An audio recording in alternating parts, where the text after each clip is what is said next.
O governo comunista de Cuba, a ilha-prisão socialista controlada desde 1959 pelos partidários de Fidel Castro, o ditador mais amado da esquerda brasileira, aprovou uma tímida iniciativa de abertura econômica naquele sofrido país, a permissão de criação de pequenas e médias empresas no setor privado, ou seja, sem a interferência direta estatal.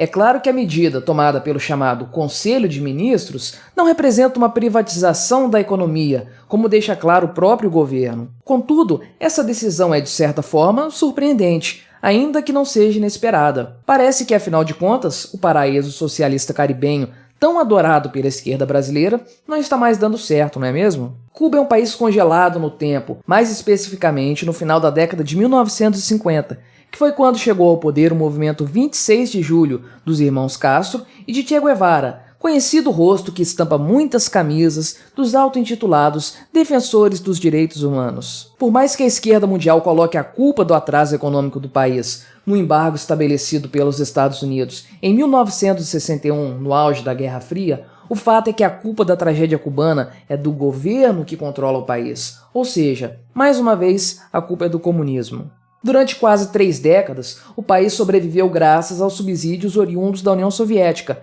algo na casa de 4 a 6 bilhões de dólares ao ano, isso na cotação dos anos 1990. Contudo, com o colapso do bloco comunista, a torneira fechou e a fonte secou. Chamado eufemisticamente de período especial em tempo de paz, o período que se seguiu à queda da União Soviética foi marcado pelo completo desmoronamento da economia cubana, em que viu-se o brutal crescimento da fome entre os habitantes da ilha. Ao que consta, só em 2006 os padrões de vida do povo cubano retornaram aos níveis do final da década de 1980. E isso, é claro, se acreditarmos nos dados do governo cubano, algo que, convenhamos, não é uma atitude muito sensata. E é fato que nem mesmo os subsídios recebidos posteriormente de outros governos socialistas, como o governo petista brasileiro e seu programa Mais Médicos, conseguiram fazer com que o país fosse economicamente viável. Em outras palavras, o governo comunista cubano não tinha qualquer alternativa a não ser fazer algum tipo de concessão na área econômica. No final de 2020,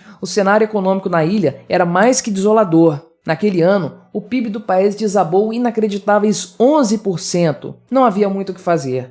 O governo cubano sabia que teria que afrouxar um pouco o controle sobre a população para que a economia andasse, ainda que um pouco apenas. Uma série de medidas, então, foi tomada, visando a melhoria da economia. Uma das mais interessantes medidas é o fim do peso conversível, o CUC, moeda que desde 2004 tinha por função substituir o dólar na ilha, sendo no fim das contas o único meio viável para que empresários tivessem acesso à moeda norte-americana. Na prática, o fim do CUC e seu câmbio forçado levarão, sem dúvidas, a um colossal aumento na cotação do dólar na ilha caribenha. Houve também um aumento de 500% no salário mínimo. Sim, 500%. Agora, o mínimo nacional gira na casa dos inacreditáveis 2.100 pesos cubanos, que equivalem a, respire fundo, R$442. É o comunismo criando riqueza, não é mesmo? Por incrível que pareça, lá também existe um salário máximo, 9.510 pesos, o que equivale a quase $400.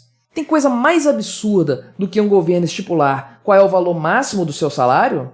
Outro ponto impactante será o fim do subsídio governamental em vários preços que são artificialmente mantidos baixos. Você lembra quando a Dilma Rousseff fez isso? Em 2015, com a energia elétrica, não é mesmo?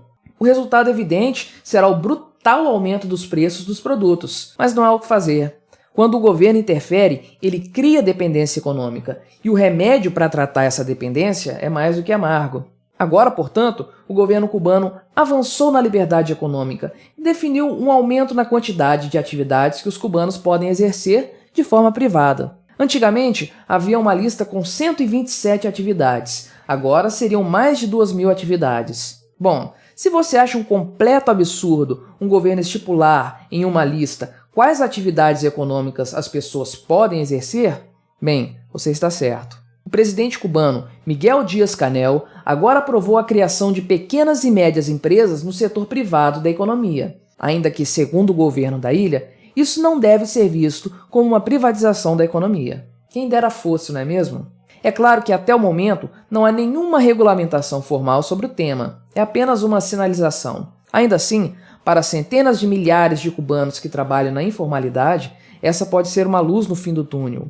O primeiro-ministro cubano, Manuel Marrero Cruz, afirmou que é preciso ir devagar. Segundo ele, este é um progresso contínuo, avançando sem pressa, mas sem parar, porque o mais importante neste processo gradual é evitar ter que voltar atrás. O gradualismo.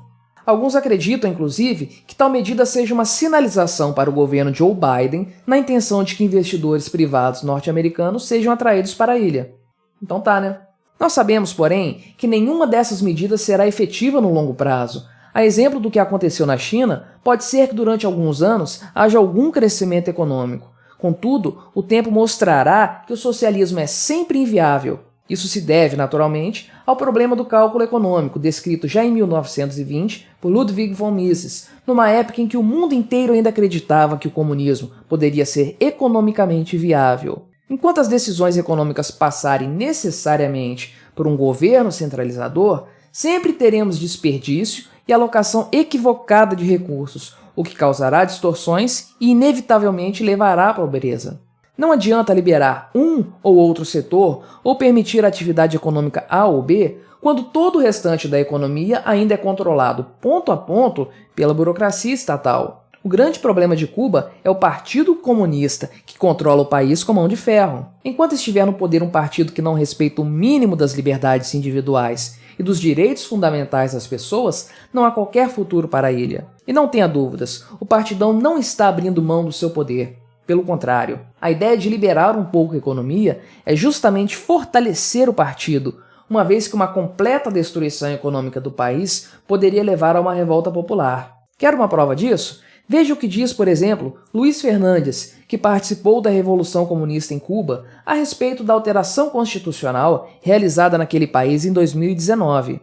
Nosso líder será o Partido Comunista de Cuba. Ele vai direto na sociedade. O povo unido em torno do partido é que irá manter a revolução. A ideia é continuar controlando a população cubana em cada aspecto de sua vida, um fortalecimento contínuo dos comunistas que governam o país com mão de ferro. Não podemos nos esquecer, quando falamos de Cuba, da absurda e vergonhosa conivência da esquerda brasileira e de inúmeros veículos de comunicação que sempre passaram pano para o governo criminoso daquele país. O comportamento dessa gente é um escândalo, além de uma baita hipocrisia, uma vez que eles geralmente se dizem defensores dos direitos humanos. Cuba é frequentemente pintada como um exemplo de melhoria na qualidade da vida dos cidadãos. É comum vermos jornalistas dizendo que, embora haja pouca liberdade de expressão e respeito aos direitos humanos em Cuba, é fato que o governo do líder Fidel Castro e seus sucessores conseguiu melhorar a vida do povo cubano. Fala sério, baita coisa de socialista, acreditar que é legítimo roubar a liberdade das pessoas,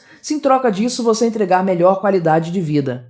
Cuba precisa ser livre, o povo cubano merece isso. As décadas de sofrimento e de escravidão nas mãos do Partido Comunista precisam acabar. A existência de partidos comunistas no poder em Cuba, na China e na Coreia do Norte não é apenas um anacronismo, é antes de tudo um sinal de que a humanidade ainda tem muito a aprender, especialmente no quesito liberdade.